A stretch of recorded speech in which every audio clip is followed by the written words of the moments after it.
So on Wednesday, we left off with Hermione asking Professor Lockhart if he would sign a permission slip for her. And she made it out to be she was going to research something that he spoke about in one of his books. So he didn't think anything of signing this permission slip for her to check out a dangerous books in the restricted section of the library. And they learned that there are a ton of ingredients for this polyjuice potion, and it has to be done over a certain period of time. So they have about a month until they can go ahead and make the potion. So now the focus is on the first Quidditch match of the year. And that's what we're going to read today.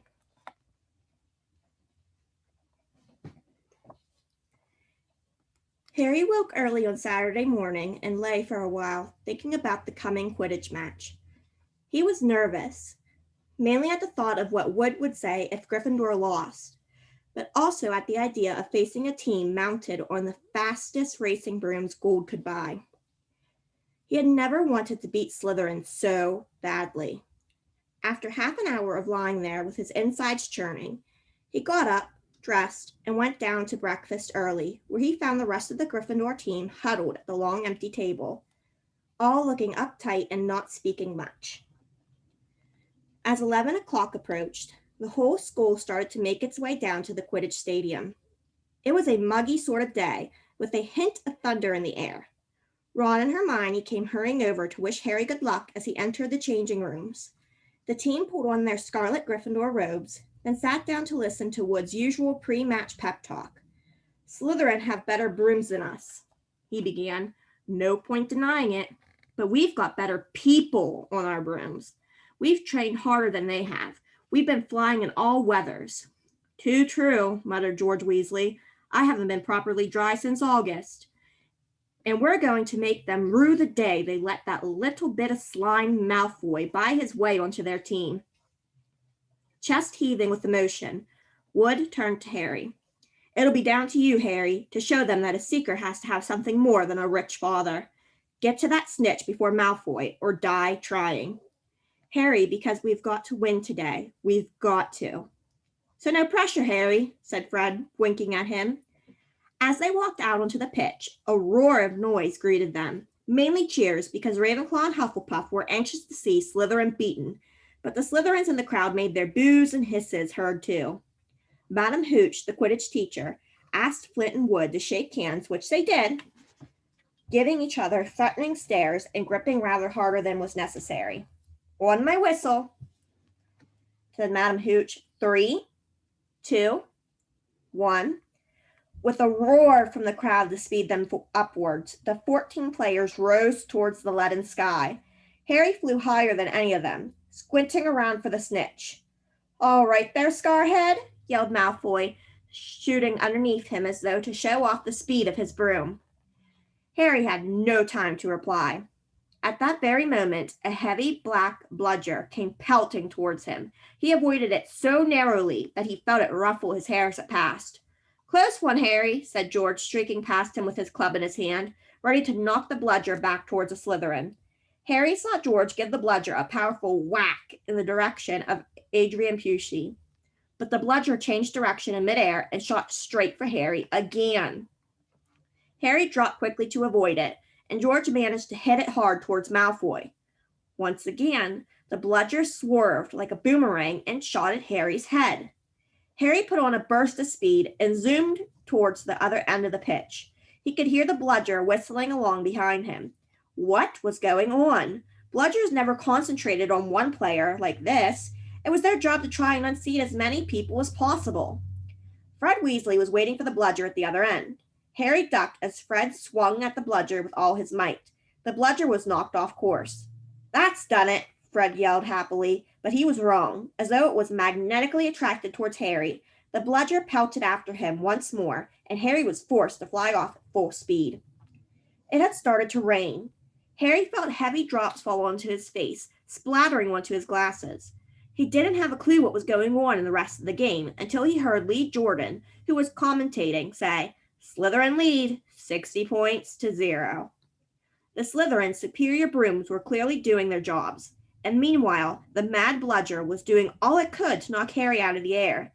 Fred and George were now flying so close to him on either side that Harry could see nothing at all except their flailing arms and had no chance to look for the snitch, let alone catch it.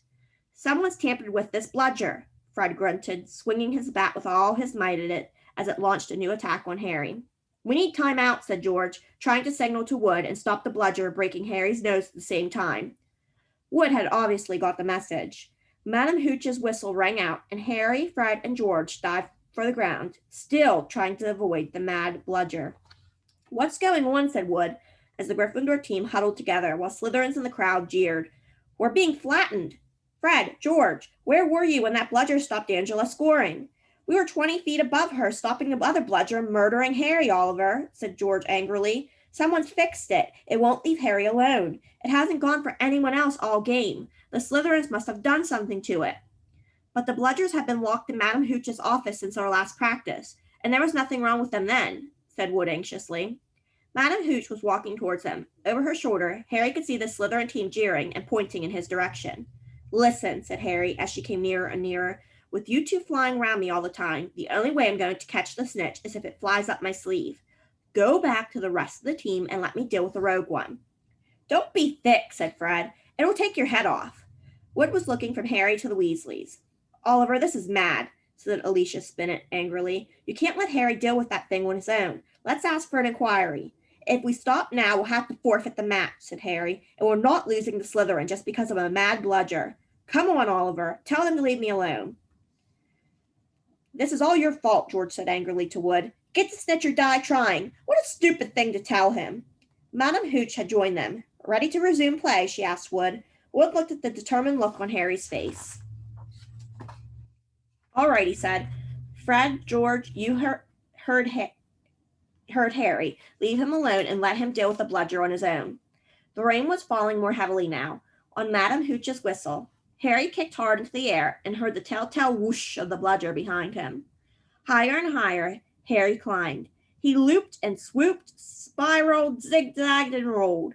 Slightly dizzy, he nevertheless kept his eyes open. Rain was speckling his glasses and ran up his nostrils as he hung upside down, avoiding another fierce dive from the bludger.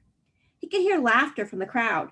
He knew he must look very stupid, but the rogue bludger was heavy and couldn't change direction as quickly as he could. He began a kind of roller coaster ride around the edges of the stadium, squinting through the silver sheets of rain to the Gryffindor's goalpost, where Adrian Pusey was trying to get past Wood. A whistling in Harry's ear told him the bludger had just missed him again.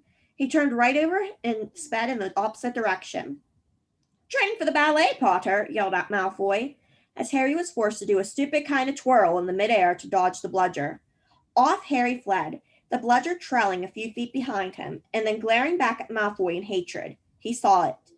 The golden snitch. It was hovering inches above Malfoy's left ear, and Malfoy, busy laughing at Harry, hadn't seen it. For an agonizing moment, Harry hung in midair, not daring to speed towards Malfoy in case he looked up and saw the snitch. Wham! He had stayed still a second too long. The bludger had hit him at last, smashed into his elbow, and Harry felt his arm break.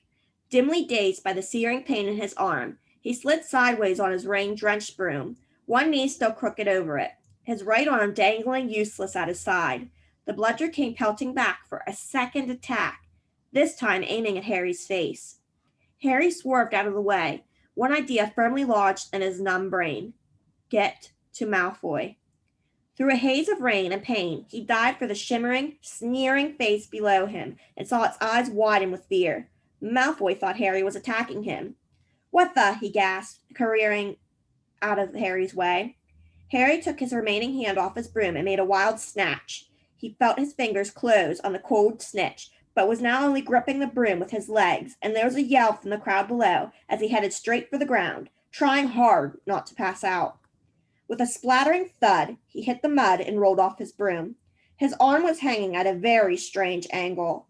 Riddled with pain, he heard, as though from a distance, a good deal of whistling and shouting. He focused on the snitch clutched in his good hand. Aha, he said vaguely, we've won, and he fainted. He came round, rain falling on his face, still lying on the pitch, with someone leaning over him. He saw a glitter of teeth. Oh no, not you, he moaned. Doesn't know what he's saying, said Lockhart loudly to the anxious crowd of Gryffindors pressing around them. Not to worry, Harry. I'm about to fix your arm. No, said Harry. I'll keep it like this, thanks. He tried to sit up, but the pain was terrible. He heard a familiar clicking noise nearby. I don't want a photo of this, Colin, he said loudly. Lie back, Harry, said Lockhart soothingly. It's a simple charm I've used countless times. Why can't I just go to the hospital wing, said Harry through clenched teeth. He should really, Professor, said a Muddy Wood, who couldn't help grinning even though his seeker was injured. Great capture, Harry. Really spectacular. Your best yet, I'd say. Through the thicket of legs around him, Harry spotted Fred and George Weasley wrestling the rogue bludger into a box. It was still putting up a terrific fight. Stand back, said Lockhart, who was rolling up his jade green sleeves. No, don't, said Harry weakly, but Lockhart was twirling his wand and a second later had directed it straight at Harry's arm. A strange and unpleasant sensation started at Harry's shoulder and spread all the way down to his fingertips. It felt as though his arm was being deflated. He didn't dare look at what was happening. He had shut his eyes, his face turned away from his arm, but his worst fears were realized as the people around him gasped and Colin Creevey began clicking away madly. His arm didn't hurt anymore, but nor did it feel remotely like an arm. Ah, said Lockhart. Yes, well, that can happen sometimes, but the point is, the bones are no longer broken. That's the thing to bear in mind. So, Harry, just toddle up to the hospital wing. Ah, Mr. Weasley, Miss Granger, would you escort him, and Madame Pomfrey will be able to tidy you up a bit. As Harry got to his feet, he felt strangely lopsided. Taking a deep breath, he looked down at his right side. What he saw nearly made him pass out again. Poking out of the end of his robes was what looked like a thick, flesh-colored rubber glove. He tried to move his fingers. Nothing happened. Lockhart hadn't mended Harry's bones. He had removed them. All right, on Monday, we will finish up that chapter and see if Harry's bones grow back. All right, guys, have a good weekend.